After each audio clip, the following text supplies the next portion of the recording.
ختم نبوت کے لیے جس کا ہر گام اٹھے، ختم نبوت کے لیے سر میرا ڈھال بنے اس کی حفاظت کے لیے۔ بسم اللہ الرحمن الرحیم۔ ختم نبوت کو رسم برائے خواتین الحمدللہ 5 اسباق مکمل ہو چکے ہیں۔ آج 6واں سبق، اور اس کے بعد وعدہ تو یہ تھا کہ 6 سبق ہوں گے، لیکن موضوع ذرا اہم ہے۔ انشاءاللہ تعالی پیر والے دن آخری سبق لازمی سینڈ کیا جائے گا، اس کے بعد کورس مکمل ہو جائے گا۔ آج کے سبق میں انشاءاللہ تعالی ہم گستاخ رسول صلی اللہ علیہ وسلم، جو آپ صلی اللہ علیہ وسلم کے گستاخی کریں،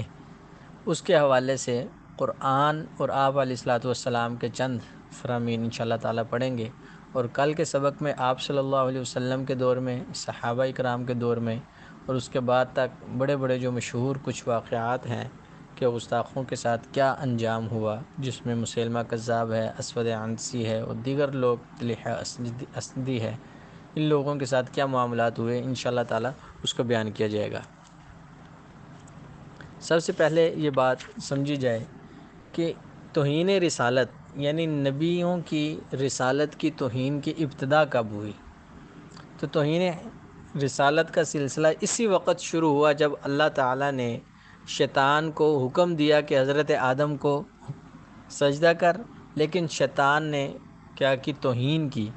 اور توہین کس بنیاد پر کی؟ تکبر کی بنیاد پر، کہ یہ تو مٹی سے بنا ہوا ہے اور میں آگ سے بنا ہوا ہوں، اس لیے میں اس سے بہتر ہوں۔ یہاں پر یہ توہین اس نے سجدے سے انکار کس بنیاد پر کیا؟ کہ آدم کی توہین، حضرت آدم کی توہین اس بنیاد پر کہ تکبر کی وجہ سے کہ وہ مٹی سے ہیں اور میں آگ سے ہوں، ورنہ اللہ رب العزت کو سجدہ تو وہ کئی ہزاروں لاکھوں سالوں سے کرتا آ رہا تھا، جس کی بنیاد پر اللہ رب العزت نے اس کو تمام فرشتوں کا سردار بھی بنا لیا تھا، لہٰذا اس نے اللہ کے آگے سر جھکانے سے انکار نہیں کیا تھا، بلکہ حضرت آدم کے سامنے سر جھکانے سے انکار کیا۔ تو سب سے پہلی گستاخی کائنات میں جو ہوئی، انسان کی دنیا میں آنے سے پہلے، زمین پر اترنے سے پہلے، وہ شیطان نے کی اور حضرت آدم علیہ الصلوۃ والسلام کی۔ یعنی غرور تھا کہ شیطان نے اس کو ذلیل کیا اور لعنت کا طوق میں وہ کیا ہوا؟ گرفتار ہوا۔ اور حضرت آدم علیہ الصلوۃ والسلام کی اولاد کو شیطان سے ہمیشہ سے نفرت کرنی چاہیے تھی، مگر کیا ہوا کہ زیادہ عرصہ نہیں گزرا، شیطان نے حضرت آدم ہی کی اولاد میں اپنے ایسے ایجنٹ پیدا کیے جنہوں نے شیطان کی طرح اللہ کے ہر نبی کا مذاق اڑایا، اور ہر دور میں یہ معاملہ ہوا، یہاں تک کہ جب مشرکین مکہ اور مدینہ کے یہودی اور عیسائی، انہوں نے بھی آپ صلی اللہ علیہ وسلم کے ساتھ وہی رویہ کیا جو سابقہ انبیاء کے ساتھ ان کی قوموں نے کیا تھا۔ تو اللہ تعالیٰ نے آپ صلی اللہ علیہ وسلم کو مختلف جگہوں پر تسلی دی کہ اے نبی، یہ صرف آپ کے ساتھ نہیں ہو رہا کہ لوگ آپ کا مذاق اڑا رہے ہیں، آپ کے راستے میں جو ہے رکاوٹ پیدا کر رہے ہیں، بلکہ یہ ہر نبی کے ساتھ ہوا ہے۔ لہٰذا ویسے تو قرآن مجید کی تمام آیات ہی آپ صلی اللہ علیہ وسلم کے مقام اور مرتبے کی گواہی ہیں۔ کہیں پر اللہ تعالیٰ آپ صلی اللہ علیہ وسلم کی بعثت کو ایمان والوں پر اپنا احسان قرار دے رہے ہیں، اور کہیں آپ صلی اللہ علیہ وسلم کی اتباع کو اپنی محبت کا راستہ بتا رہے ہیں، اور کبھی آپ صلی اللہ علیہ وسلم کی زبان اقدس سے نکلے ہوئے ہر بات کو وہی فرمایا جاتا ہے، اور کبھی آپ صلی اللہ علیہ وسلم کی عمومی نبوت اور رسالت کا اللہ رب العزت نے قرآن میں اعلان کیا۔ کسی آیت میں آپ صلی اللہ علیہ وسلم کے اخلاق کو، کردار کو اور حسین تذکرے اللہ رب العزت نے قرآن مجید میں کیے، تو دوسری آیت میں آپ صلی اللہ علیہ وسلم کے ازواج مطہرات کی بھی اللہ رب العزت نے کیا ہے؟ عظمت کو بیان کیا۔ آپ صلی اللہ علیہ وسلم کے صحابہ کی ایمان کی گواہیاں اللہ رب العزت نے قرآن کی آیات میں نازل فرمائی، اور آپ صلی اللہ علیہ وسلم کے اہل بیت کے اوصاف کو اللہ رب العزت نے کیا ہے؟ قرآن میں بیان فرمایا۔ اگر تو ان تمام آیات کو میں آپ کے سامنے رکھوں تو ایک مکمل وقت اس کے لیے درکار ہے، اور وقت ہمارے پاس کم ہے، لہذا چند آیات بطور نمونہ ایک دو جو ضروری ہیں انشاءاللہ تعالیٰ وہ ذکر کروں گا، کہ اگر مسلمان دیکھیں یا سنیں، یہ بات ذہن میں رکھیں، کسی جگہ پر کسی کی گستاخی دیکھیں، کسی نبی کی، دین اسلام کی، مسلمان دیکھے یا سنے یا پڑھے کہ قرآن کریم کا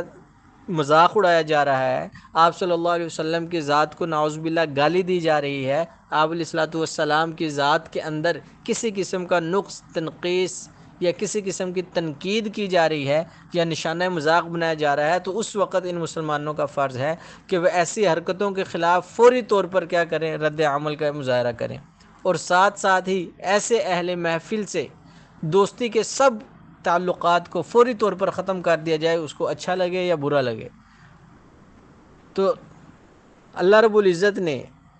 قرآن مجید کے اندر کیا فرمایا؟ سورہ نساء 4 سپارہ آیت نمبر 140 کے اندر فرمایا وَقَدْ نَزَّلَ عَلَيْكُمْ فِي الْكِتَابِ أَنْ إِذَا سَمِعْتُمْ آيَاتِ اللَّهِ يُكْفَرُ بِهَا وَيُسْتَهْزَأُ بِهَا فَلَا تَقْعُدُوا مَعَهُمْ حَتَّى يَخُوضُوا فِي حَدِيثٍ غَيْرِهِ إِنَّكُمْ إِذًا مِثْلُهُمْ۔ تو اللہ تعالیٰ نے واضح طور پر فرما دیا کہ وَقَدْ نَزَّلَ عَلَيْكُمْ فِي الْكِتَابِ، تحقیق تم پر یہ کتاب نازل کی گئی ہے، ان اذا سمعتم آیات اللہ یکفر بها، کہ جب تم سنو کہ اللہ کی آیات کا انکار کیا جا رہا ہے، وَيُسْتَهْزَأُ بِهَا، یا اس پر ہنسا جا رہا ہے، اس کا مذاق قرآن کا اڑایا جا رہا ہے، تو فرمایا کہ فَلَا تَقْعُدُوا مَعَهُمْ، تو ایسی مجلسوں میں نہ بیٹھو، حَتَّى يَخُوضُوا فِي حَدِيثٍ غَيْرِهِ، اور اپنے غصے کا اظہار کرو، انکم اذا مثلہم، ان کے محفلوں میں شامل نہ ہو ورنہ یقیناً تم بھی انہی جیسے ہو جاؤ گے۔ انکم اذا مثلہم، اگر تم نے یہ کام نہ کیا، کوئی اور بات نہ کی، ان پر غصہ نہیں کیا، کوئی معاملہ نہیں کیا، تو کیا ہوگا کہ تم بھی انہی میں سے شمار کیے جاؤ گے۔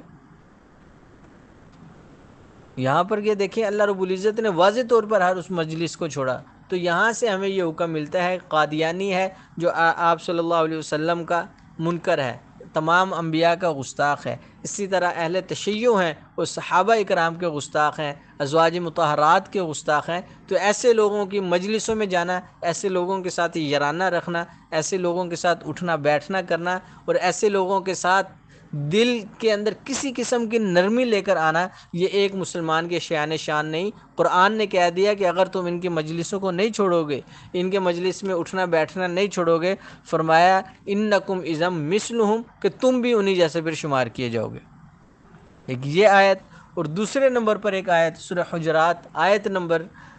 2 کے اندر اللہ تعالیٰ کیا فرماتے ہیں؟ یا ایھا الذین آمنوا لا تقدموا بین یدی اللہ ورسولہ واتقوا اللہ ان اللہ سمیع علیم۔ یا ایھا الذین آمنوا لا ترفعوا اصواتکم فوق صوت النبی ولا تجہروا له بالقول کجہر بعضکم ببعض ان تحبط اعمالکم وانتم لا تشعرون۔ کتنی واضح طور پر فرمایا کہ اے ایمان والو، اللہ اور اس کے رسول کے سامنے پہل نہ کرو، اللہ سے ڈرتے رہو، بے شک اللہ تعالیٰ سب کچھ سننے والا ہے، جاننے والا ہے۔ اور آگے فرمایا یا ایھا الذین آمنوا، اے ایمان والو، لا ترفعوا اصواتکم، اپنی آوازیں نبی کی آواز سے بلند نہ کرو، اور نہ بلند آواز سے رسول سے بات کرو۔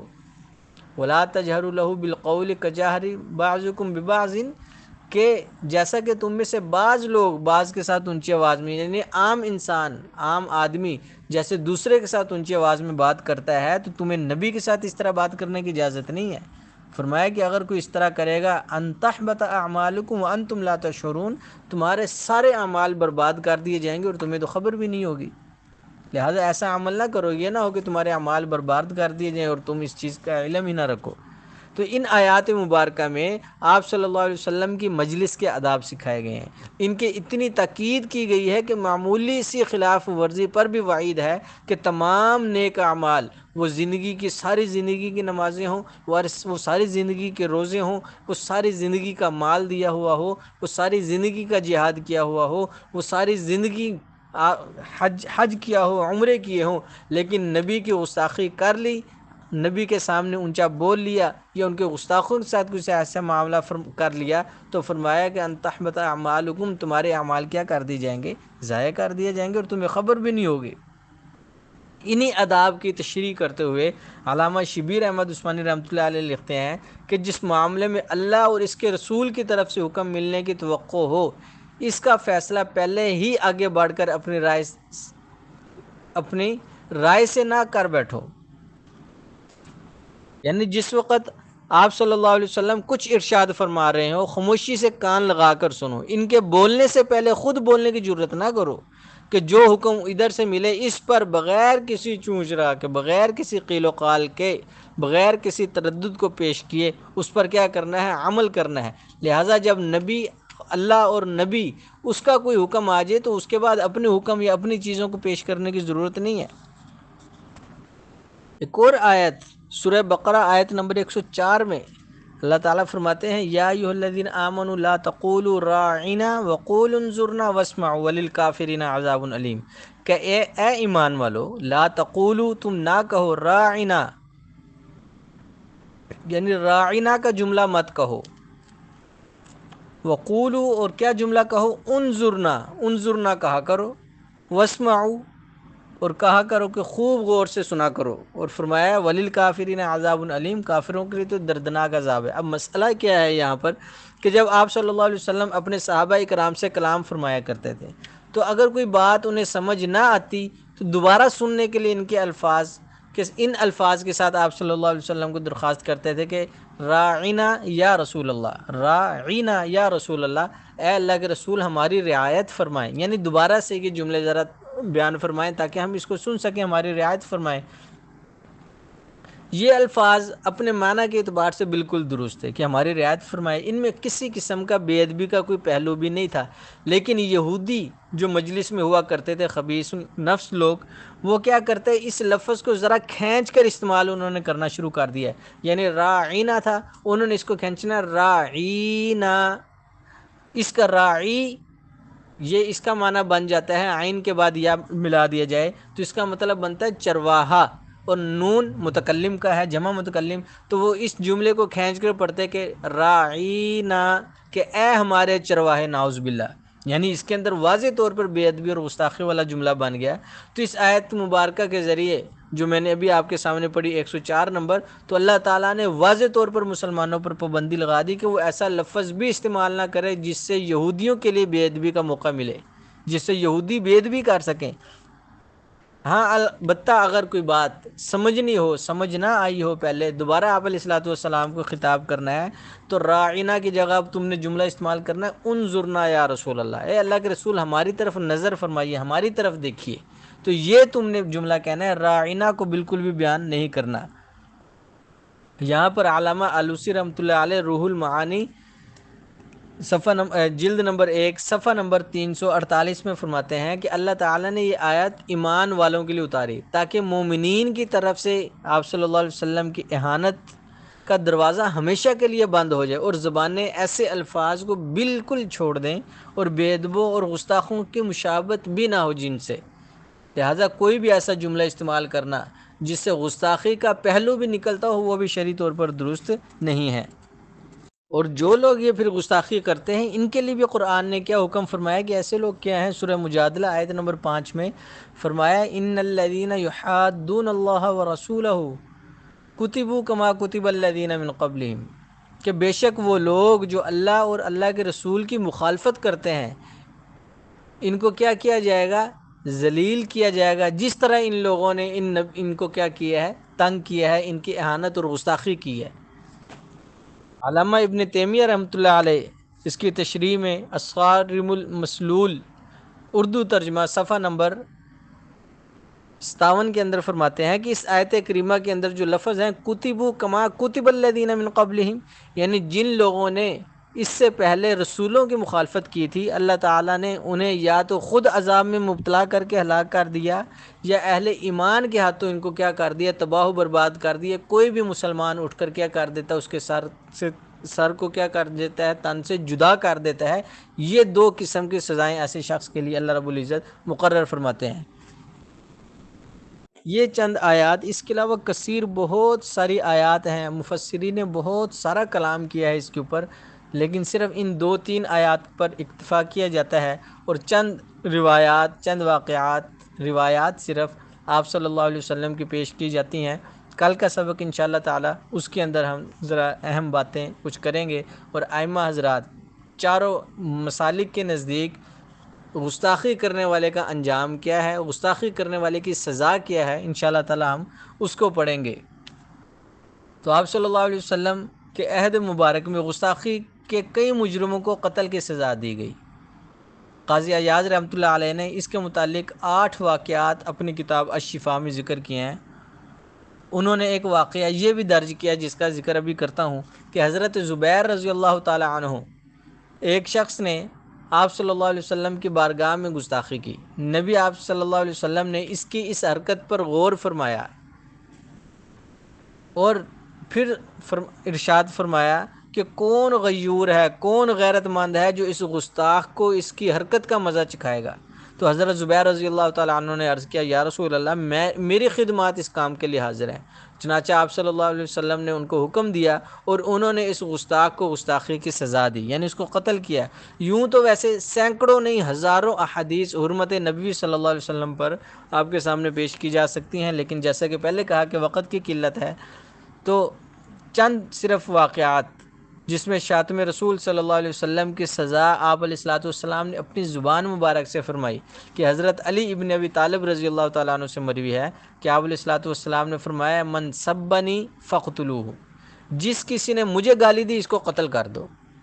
اور دوسری روایت میں کیا فرمایا کہ من سب نبیا فقتلوہ ومن سب اصحابی فضربوہ، کہ جس نے جو کسی نبی کو برا بلا کہے، کسی بھی نبی کو برا بلا کہے، حضرت آدم علیہ السلام سے لے کر آپ علیہ الصلوۃ والسلام تک درمیان میں کم و بیش 1,24,000 انبیاء آئے، کسی بھی نبی کو کوئی برا بلا کہے تو فرمایا کہ فقتلوہ، اسے قتل کر دو. اور ومن سب اصحابی فضربو، اور جو میرے صحابہ کو برا بلا کہے کیا ہے اس کو مارو، اس کو کوڑے لگائے جائیں جو صحابہ کرام کو برا بلا کہتا ہے. اس روایت کی تشریح میں قاضی ایاز مالکی رحمۃ اللہ علیہ نے اپنی مکمل سند کے ساتھ اس روایت کو حضرت علی کے حوالے سے نقل کیا ہے، اور علامہ ابن تیمیہ رحمۃ اللہ علیہ نے اس حدیث کی ضمن میں کیا فرمایا کہ یہ حدیث اس بات کی دلیل ہے کہ نبی کو گالی دینے والا واجب القتل ہے. بظاہر یہ معلوم ہوتا ہے کہ اس سے توبہ کا مطالبہ کیے بغیر قتل کیا جائے، نیز یہ کہ قتل اس کے لیے حد شرعی ہے. اور اسی حدیث مبارکہ کی تائید دیگر بہت سی روایات اور آثار سے ہوتی ہیں. اس لیے تمام علماء کا اور تمام علماء امت کا اس بات پر اتفاق اور اجماع ہے کہ گستاخ رسول کی سزا کیا ہے؟ قتل، اس کے علاوہ اس کو کوئی سزا نہیں دی جائے گی. اور آج کل جو قادیانی ہیں، جیسے کہ پہلے کہا تھا میں نے 1-2 سبق پہلے کہ قادیانیوں کو جو قانونی طور پر اقلیت قرار دیا گیا، اس کے اندر قادیانیت ہی کا تحفظ ہے. اس میں قادیانیت کو تحفظ ان کو دیا گیا ہے، جس کی بنیاد پر آج یہ محفوظ ہیں. بصورت دیگر یہ شرعی حکم نہیں ہے ان کا کہ ان کو اقلیت قرار دیا جائے، شرعی حکم ان کا قتل ہی ہے. اسلامی حکومت اللہ رب العزت عطا کرے. بہرحال ایک قانون بنا ہوا ہے،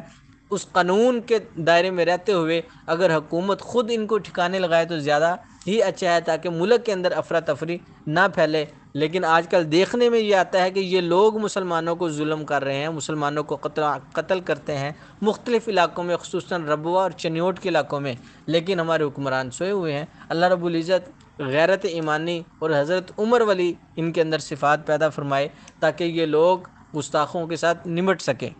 بہرحال ایک اور روایت کہ آپ صلی اللہ علیہ وسلم نے فرمایا کہ شاتم رسول کو بے حرمت شخص کو قتل کرنے والا اللہ اور اس کے رسول کا معاون اور مددگار ہے. یعنی آپ صلی اللہ علیہ وسلم کے گستاخ کو قتل کرنے والا اللہ اور اس کے رسول کا مددگار ثابت ہوتا ہے. صحابہ کرام جب بھی کبھی بھی کسی بھی شاتم رسول یعنی آپ صلی اللہ علیہ وسلم کے گستاخ کو جب بھی دیکھتے کہ اس نے کوئی گستاخی کی ہے تو صحابہ اکرام کے دور میں کبھی ایسا نہیں ہوا کہ گستاخ ہو اور وہ زندہ رہا ہو، فوراً اس کو قتل کر دیا گیا. جیسے ہی سنتے کہ کسی شخص نے آپ علیہ الصلوۃ والسلام کی بے عزتی کی ہے یا ان سے بد زبانی کر رہا ہے تو وہ اس کا کام فوراً تمام کر دیا کرتے تھے. اور آپ صلی اللہ علیہ وسلم نے صحابہ کو اس بات کا مکمل اختیار عطا کیا ہوا تھا. چنانچہ اس بارے میں اس قدر خوش ہوئے آپ علیہ الصلوۃ والسلام چند ایک دفعہ کہ آپ صلی اللہ علیہ وسلم نے ایسے شخص کو جو گستاخ کو قتل کرے اللہ اور اس کے رسول کا معاون ہونے کا اعلان کر دیا. آپ صلی اللہ علیہ وسلم کے صحابہ کرام کے بارے میں گستاخی کرنا براہ راست آپ کو تکلیف پہنچانے کے کیا ہے؟ مترادف ہے. کیونکہ صحابہ کی گستاخی بھی دراصل نبی ہی کی گستاخی کہلائی جاتی ہے. اور آپ علیہ الصلوۃ والسلام کی واضح حدیث ہے کہ اللہ فی اصحابی لا تتخذوهم من بعد غرضا فمن احبهم فبحبی احبهم ومن ابغضهم فببغضی ابغضهم، کہ جو صحابہ سے محبت رکھتا ہے وہ مجھ سے محبت کی وجہ سے محبت رکھ رہا ہے، اور جو صحابہ سے بغض رکھتا ہے وہ میرے بغض کی وجہ سے صحابہ سے بغض رکھتا ہے، وہ ڈائریکٹ مجھے برا بلا نہیں کہہ سکتا، لیکن وہ میرے تربیت یافتہ میرے شاگردوں کو برا بلا کہتا ہے، جس کے بنیاد پر یہ بھی گستاخی میں شامل کیا جائے گا۔ یہ آپ صلی اللہ علیہ وسلم کی چند ایک دو روایات تھی، باقی واقعات انشاءاللہ تعالیٰ جو کل ذکر کیے جائیں گے اس میں آپ علیہ الصلوۃ والسلام کا حکم بھی آ جائے گا گستاخوں کے بارے میں، اور انشاءاللہ تعالیٰ واقعات بھی آپ کے سامنے آ جائیں گے۔ صرف ایک روایت پیش کر کے بات ختم کرتا ہوں۔ صحیح بخاری میں ہے کہ حضرت عمر رضی اللہ تعالیٰ عنہ نے ایک مرتبہ نبی اکرم صلی اللہ علیہ وسلم کی خدمت میں عرض کی کہ یا رسول اللہ صلی اللہ علیہ وسلم، کیا میرا ایمان کامل ہے؟ کیونکہ یا رسول اللہ مجھے اپنی جان کے علاوہ ہر چیز سے زیادہ آپ محبوب ہیں۔ تو آپ صلی اللہ علیہ وسلم فرمایا کہ لا، بالکل نہیں، والذی نفسی بیدی حتی اکون احب الیک من نفسک۔ اور دوسری روایات کے اندر دوسرے جملے بھی آتے ہیں کہ کوئی شخص اس وقت تک کامل مسلمان نہیں ہو سکتا جب تک وہ اپنے ماں باپ سے، اپنی اولاد سے، حتیٰ کہ تمام کائنات کے تمام لوگوں سے زیادہ، حتیٰ کہ اپنے آپ سے بھی زیادہ مجھ سے محبت نہیں کرتا۔ تو اس وقت حضرت عمر رضی اللہ تعالیٰ عنہ نے فوراً تڑپ اٹھے اور فرمایا کہ یا رسول اللہ، خدا کی قسم جس نے آپ کو نبی بنا کر بھیجا ہے، بے شک اب آپ صلی اللہ علیہ وسلم مجھے اپنی جان سے بھی زیادہ پیارے ہیں۔ تو آپ صلی اللہ علیہ وسلم فرمایا الآن یا عمر، ہاں اب تو کامل مومن ہے، اب تو مکمل مومن ایمان والا ہو گیا۔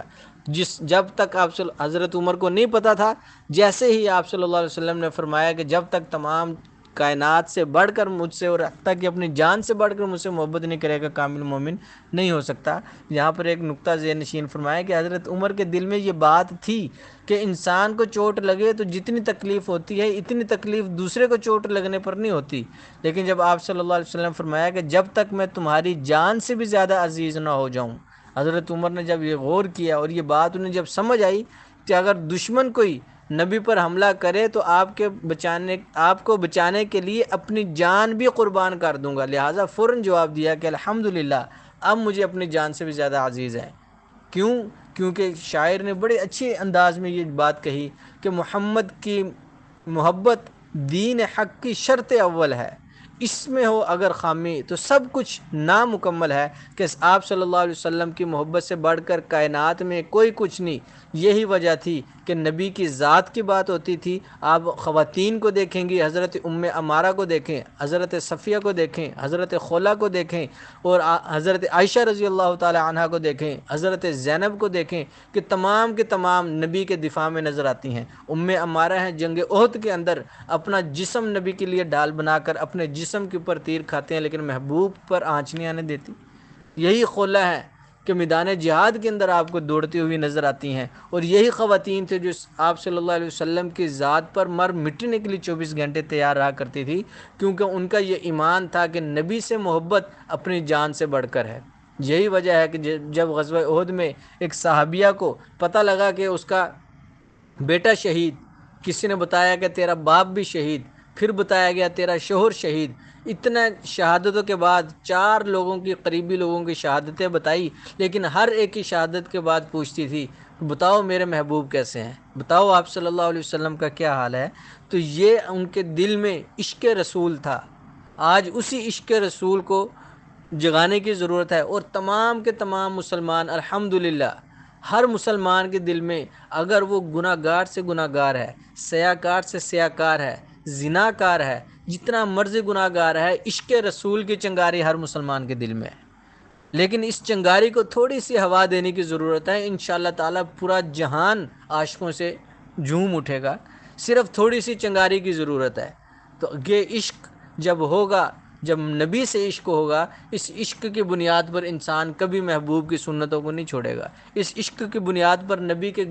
فرمائے گئے ہر فرامین کے اوپر، ہر فرمان کے اوپر جان نچھاور کر دے گا، لیکن اس فرامین کی کیا کرے گا؟ خلاف ورزی نہیں کرے گا، اپنے چہرے کو محبوب کے مطابق بنائے گا۔ یہ صرف عشق کی وجہ سے، کہ محبوب سے عشق ہے تو سب کچھ، کیونکہ آپ صلی اللہ علیہ وسلم وجہ کائنات ہیں، آپ علیہ الصلوۃ والسلام کی وجہ سے اس کائنات کو بنایا گیا ہے، لہٰذا محبوب سے بڑھ کر کسی سے کسی قسم کا کوئی عشق نہ ہو۔ اور وہ محبوب کون ہے؟ آپ صلی اللہ علیہ وسلم کی ذات۔ اپنے بچوں کو آج ہم یہ سکھائیں کہ بیٹا اگر جان دینی پڑے جان دے دیں، جان لینی پڑے تو جان لے لیں، لیکن آپ صلی اللہ علیہ وسلم کی ذات پر، آپ علیہ الصلاۃ والسلام کی صفات پر، آپ صلی اللہ علیہ وسلم کی بات پر آنچ نہیں آنے دینی چاہیے۔ اولاد کو یہ بات سمجھائی جائے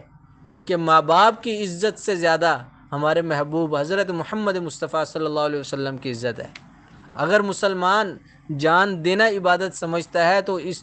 ناموس مصطفیٰ کے لیے، حرمت رسول صلی اللہ علیہ وسلم کے لیے جان کو لینا اور 1000 لوگوں کی جان لینی پڑے، ایک مسلمان سب سے افضل ترین عبادت گستاخ کی جان لینا سمجھتا ہے۔ ہاں، اس گستاخ کی جان لیتے ہوئے جان دے دی جائے تو اس سے بڑی شہادت نہیں، لیکن مسلمان کبھی آپ علیہ الصلاۃ والسلام پر آنچ آنے نہیں دے گا۔ لہٰذا یہ نظریہ، یہ عقیدہ ایک مسلمان کا ہے۔ اللہ رب العزت نے دین اسلام کے اندر جتنے احکامات نازل فرمائے ہیں، آپ غور کیجئے کہ اگر نماز ہے، اس کے لیے فرمایا، اپنے محبوب کو فرما دیا، یا ایھا المزمل قم اللیل الا قلیلا، اے کملی والے، قم اللیل الا قلیلا، رات کو ٹھہر مگر تھوڑا، یعنی اعتدال۔ ذکر ہے تو اس میں اعتدال، روزہ ہے تو اس میں اعتدال، زکوٰۃ ہے تو جتنی دے سکتا ہے دے، نصاب کے مطابق جو واجب ہے وہ دے اس کو، بس، لیکن اعتدال کے ساتھ۔ صدقہ کرنا ہے وہ اعتدال کے ساتھ۔ ہر عبادت آپ اٹھائیں، اس میں آپ کو، امت کو، مسلمانوں کو فقہی طور پر، حدیث کے طور پر، ہر معاملے میں کیا نظر آئے گی؟ اعتدال نظر آئے گا۔ لیکن واحد آپ صلی اللہ علیہ وسلم کا عشق ہے،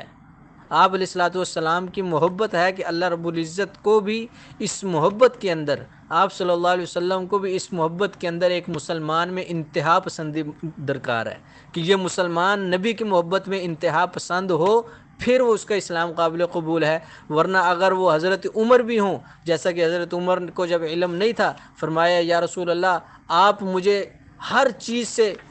محبوب ہیں سوائے اپنی جان کے، تو جب آپ علیہ الصلاۃ والسلام نے واضح کر دیا کہ جب تک میرے سے زیادہ میں تجھے اپنی جان، اپنا مال، بلکہ پوری کائنات سے زیادہ محبوب نہیں ہوگا، اس وقت تک کامل مومن نہیں ہو سکتا، تو حضرت عمر نے فوراً فرمایا یا رسول اللہ میں اپنی جان سے بھی زیادہ آپ کو عزیز سمجھتا ہوں۔ تو لہٰذا اس کے اندر